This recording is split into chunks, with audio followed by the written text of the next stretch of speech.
सबसे पहले आपको दिखाते हैं ये खबर। प्रधानमंत्री नरेंद्र मोदी को इजरायल से एक नया तोहफा मिलने वाला है। जहां उनके मित्र नेतन्याहू, जो कि इजरायल के प्रधानमंत्री हैं, वो हिंदुस्तान के दौरे पर आने वाले हैं 14 तारीख से 17 तारीख के बीच। और इस बीच बेंजामिन नेतन्याहू, जो कि इजरायल के प्रधानमंत्री हैं, वही जीप प्रधानमंत्री नरेंद्र मोदी को भेंट में देंगे, जिसके जरिए समुद्र के पानी यानी कि खारे पानी को पीने योग्य बनाया जा सकता है। आप इन तस्वीरों को देखिए, याद कीजिए जब दोनों मित्र एक साथ हाइफा में इस जीप में बैठकर पहुंचे थे। उसके बाद यहीं से समुद्र का पानी, जिसे खारे से पीने योग्य बनाया गया था, उस बोतल से उसके बाद प्रधानमंत्री नरेंद्र मोदी और प्रधानमंत्री नेतन्याहू ने उसका पानी भी पिया था। काफ़ी देर तक समुद्र में लहरों के बीच खड़े होकर बातचीत भी की थी। और अब ये जीप हिंदुस्तान को सौगात और तोहफे के तौर पर मिलने जा रही है। पाकिस्तान, ऐसा लगता है जैसे कि इस देश ने तय कर लिया है कि हिंदुस्तान के साथ खिलवाड़ करना या यूं कहें कि साजिश करना इसकी पहली फितरत बनती चली जा रही है।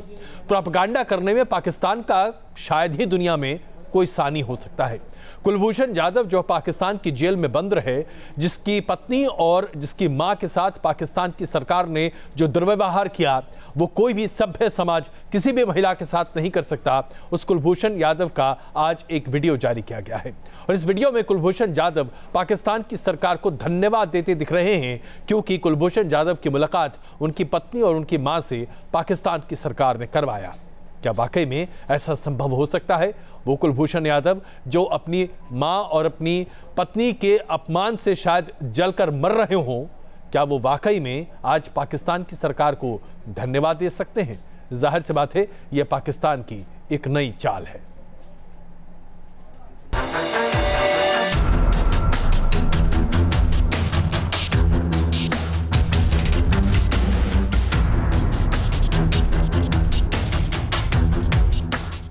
पड़ोसी मुल्क ने कुलभूषण जाधव का नया वीडियो जारी किया है, जिसमें पाकिस्तान की मक्कारी साफ साफ नजर आती है। इसमें जाधव से कुछ ऐसी बातें बुलवाई गई हैं जिसको लेकर 25 दिसंबर को पाकिस्तान की थू-थू हुई थी। जाधव बोलते दिख रहे हैं कि पाकिस्तान का रवैया उनके लिए काफी बेहतर है, उनका यहाँ पूरा ख्याल रखा जाता है। I've done a very good thing here and they've taken care of me. They have not harmed me, they have not touched me. जब जाधव की मां और पत्नी 10 दिन पहले उनसे मिली थी, तब जाधव की आंखों के नीचे काले धब्बे और चेहरे पर तनाव उनकी हालत बयां करने के लिए काफी था। दरअसल इस मुलाकात के दरमियान मां और पत्नी के साथ की गई बदसलूकी के बाद पाक सरकार की काफी आलोचना हुई थी। भारत सरकार ने भी काफी सख्त टिप्पणी की थी। शुक्र है ये नहीं कह दिया कि इन जूतों में बम रख दिया गया। पाकिस्तान ने कुलभूषण जाधव का एक नया वीडियो जारी किया है। इस वीडियो में जाधव कई अहम सवाल खड़े करते नजर आ रहे हैं। भारत ने इसे पाकिस्तान का प्रोपेगेंडा एक्सरसाइज करार दिया है। पत्नी के सिंदूर, मंगलसूत्र और जूते तक उतरवा लिए गए थे। पाक मीडिया ने भी जाधव की मां से उल्टे सीधे सवाल किए थे। इसी फजीहत के डैमेज कंट्रोल की जुगत में लगे पाकिस्तान ने जाधव को फिर से सूट बूट पहनाकर एक नया वीडियो पेश कर दिया।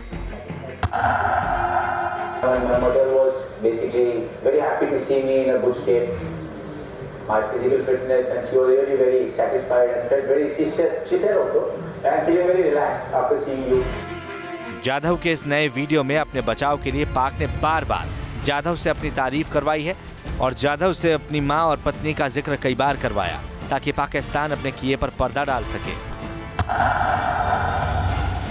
But I have to say one thing very important here for the Indian public and the Indian crowd and the Indian government and people in Navy, that my commission is not gone. I am a commissioned officer of the Indian Navy. Jadhav इस video में कह रहे हैं कि मैं भारतीय नौसेना का कमीशन्ड ऑफिसर हूं, मुझे पाकिस्तान में टॉर्चर नहीं किया जा रहा है। ये जगजाहिर है कि जाधव भारतीय नेवी से रिटायर हो चुके थे और वो ईरान में अपना बिजनेस कर रहे थे। मुलाकात के बाद भी जाधव का ऐसा ही वीडियो सामने आया था, लेकिन जब भारत ने पाकिस्तान की करतूतों पर उसे करारा जवाब दिया, तो एक और झूठ लेकर पाकिस्तान सामने आ गया। Team news nation. International court of justice में कुलभूषण जाधव का मामला लंबित है और वहां इसमें कोई शक नहीं है कि पाकिस्तान को एक बार फिर हार का सामना करना पड़ सकता है और शायद यही वजह है कि पाकिस्तान की सरकार इस तरह का प्रोपेगेंडा वीडियो जारी कर रही है। भारत ने क्या जवाब दिया, जरा ये देखिए। पाकिस्तान वीडियो के जरिए झूठे बयान दिखाने के पुराने हथकंडे को अपना रहा है। उन्हें अब समझ लेना चाहिए कि इस किस्म का प्रोपेगेंडा किसी की अहमियत नहीं रखता और ना ही कोई अहमियत रखता है। किसी मुल्क के कब्जे में कैद शख्स दबाव में कोई भी बयान दे तो उसकी मान्यता नहीं होती है।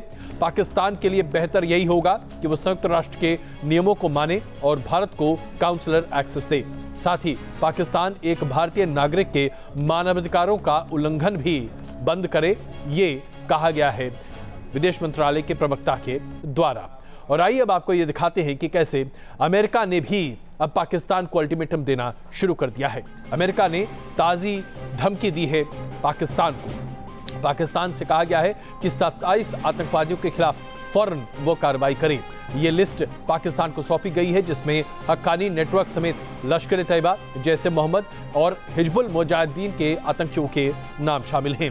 सबसे बड़ी बात यह है कि हिजबुल मुजाहिदीन के आतंकियों का नाम शामिल होना अपने आप में कश्मीर में सक्रिय इस आतंकी संगठन के आतंकियों की उस फहरिस्त में शामिल होने की बात मानी जा रही है।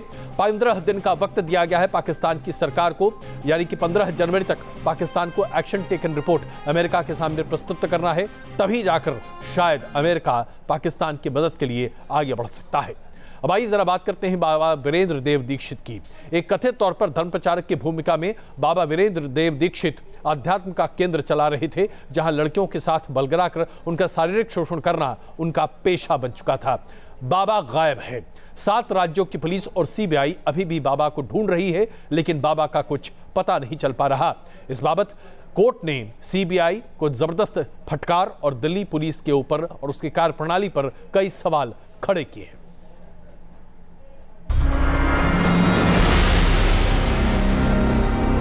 लड़कियों के साथ नहाना दो।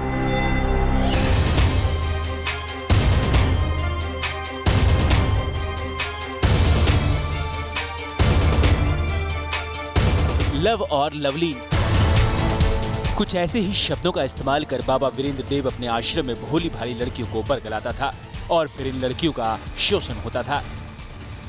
न्यूज नेशन को बाबा वीरेंद्र देव की प्रचार सामग्री मिली है और इन कागजों का एक एक अल्फाज बाबा की नीयत को कटघरे में खड़ा करता है। एक पन्ने पर लिखा गया है, बाप से लव में परसेंटेज है। अपने पन को मिटाना ही स्वयं में बाप की समानता को लाना है। हम आपको बता दें कि बाबा वीरेंद्र देव के आश्रम में अनुयायी और लड़कियां उसे बाप कहकर ही पुकारते थे। इस पन्ने पर लिखे दूसरे शब्दों को भी पढ़िए। 2 मुख्य बातें लक्ष्य रूप में सामने रखनी है, एक तो लव और दूसरा लवलीन। जो जितना लवली होगा वो उतना ही लवलीन रह सकता है। बताया जा रहा है कि ये साहित्य आश्रम में मौजूद लड़कियों को बांटा जाता था और लड़कियों को लवलीन बनाने को कहा जाता था। लवलीन बनाकर क्या किया जाता था, इसकी तफ्तीश जारी है। जी, हमें बोला गया है कि स्टेटस रिपोर्ट फाइल करें, क्योंकि हमने जितने भी इंस्पेक्शंस करे उनके सारे प्रॉपर स्टेटस रिपोर्ट बनाकर हमें कोर्ट में देनी है, जो कि हम तुरंत करेंगे। और सीबीआई को बोला गया है कि स्टेटस रिपोर्ट फाइल करें। बाकी कोर्ट का बिल्कुल मैसेज क्लियर है कि बाबा वीरेंद्र देव दीक्षित तो अब पेश करना ही पड़ेगा सीबीआई को। और मुझे ऐसा लगता है कि अगर नहीं पेश किया तो कोर्ट अगली डेट में हर हाल में नॉन बेलेबल वारंट्स इशू करेगा। बाबा वीरेंद्र देव की इन कथित किताबों में आगे लिखा गया है, बाप के साथ सो जाओ, अकेले नहीं।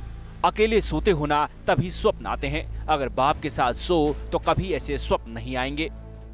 इस किस्म के शब्दों का इस्तेमाल साफ जाहिर करता है कि बाबा वीरेंद्र देव के आश्रम में लड़कियों को बरगलाने और उनके शोषण के लिए हर हथकंडे का इस्तेमाल किया जाता था। दिल्ली हाईकोर्ट में जैसे जैसे इस मामले की सुनवाई आगे बढ़ रही है, आश्रम से जुड़ी हकीकत बेपर्दा हो रही है। बाबा बच्चों को सिखाया करता था कि कैसे उसके साथ लव परसेंटेज को बढ़ाना है, और खुद बाबा के ही शब्दों में कहूं तो कैसे लवली और लवलीन होना है।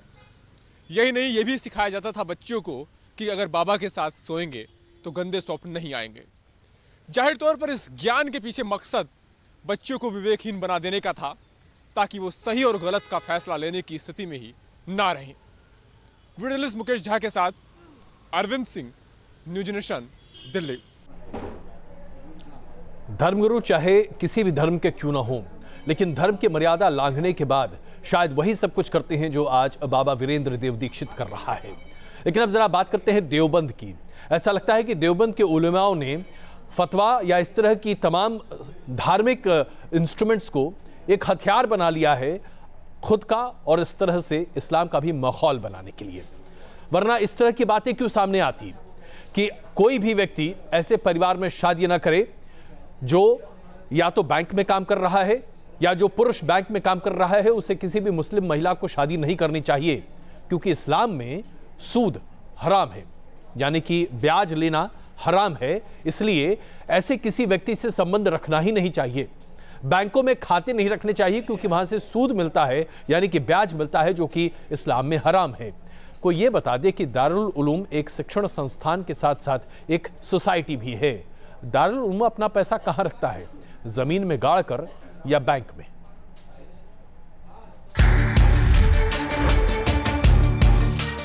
दारुल उलूम देवबंद भारत के मुस्लिमों को सामाजिक जीवन पर नसीहत देने वाली सबसे बड़ी संस्थाओं में से एक। इसी दारुल उलूम से अब फतवा आया है शादी ब्याह को लेकर, जिसमें हराम और हलाल का हवाला दिया गया है।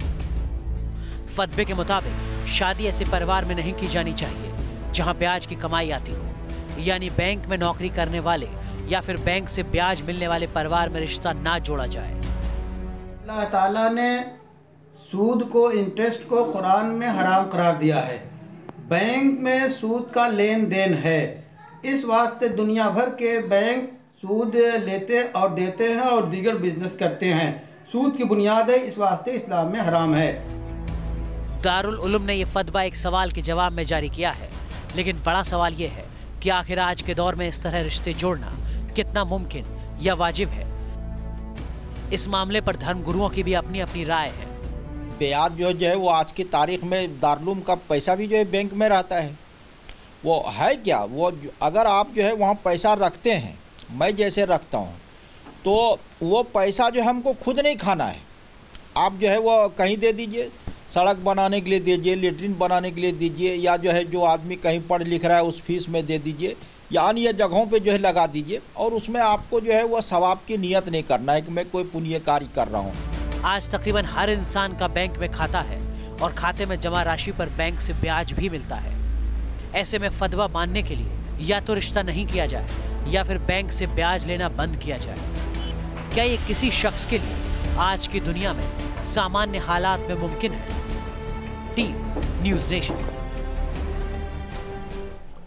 जहां दारुल उलूम का ये फतवा लोगों को आश्चर्यचकित कर रहा है, वहीं उत्तर प्रदेश सरकार का ये फैसला अपने आप में कई विवाद सामने ला रहा है। तमाम सिनेमा घरों में अब राष्ट्रीय गान के साथ आपको कुंभ का लोगो दिखाया जाएगा और ये फरमान उत्तर प्रदेश के सभी सिनेमाघरों को दिया गया है, क्योंकि 2019 में योगी सरकार के मुताबिक कुंभ मेले का आयोजन है, जबकि वास्तविकता में 2019 में कुंभ नहीं माघ मेला का आयोजन होना है। लेकिन न जाने क्यों योगी सरकार माघ मेले को कुंभ बता रही है।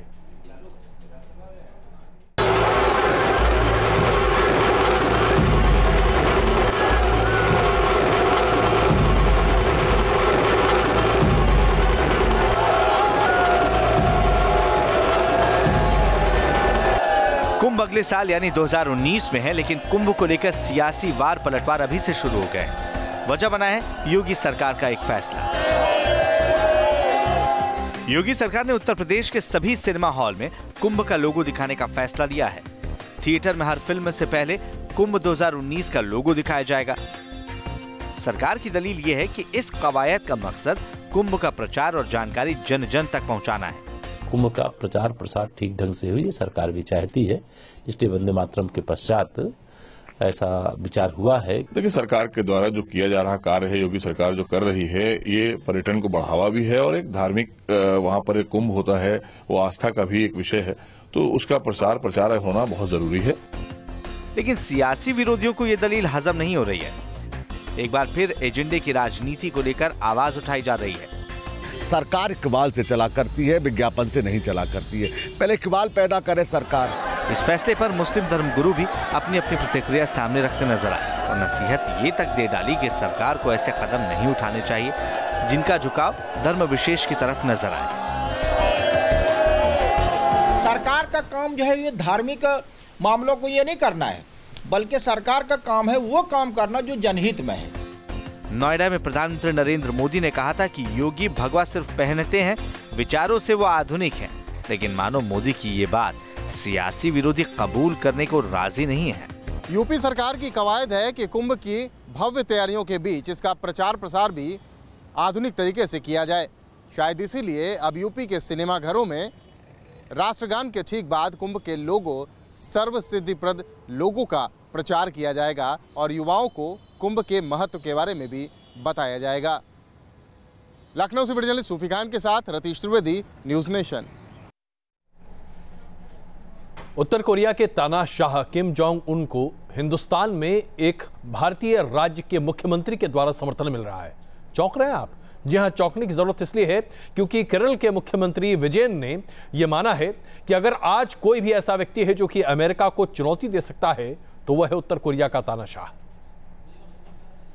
किम को लाल सलाम। कुछ इसी अंदाज में पी विजयन के बयान को सोशल मीडिया पर देखा जा रहा है। दरअसल केरल के मुख्यमंत्री ने कार्यक्रम के दौरान किम जोंग उन की तारीफ की और कहा कि जिस तरह किम ने अमेरिका के दबाव का जवाब दिया वो पूरी दुनिया के लिए एक मिसाल है। अमेरिका से निपटने की सही नीति देखने को मिली है। उत्तर कोरिया अमेरिका के सामने एक मजबूत स्टैंड लेकर खड़ा हुआ है। उत्तर कोरिया ने कामयाबी के साथ अमेरिका के दबाव का सामना किया है।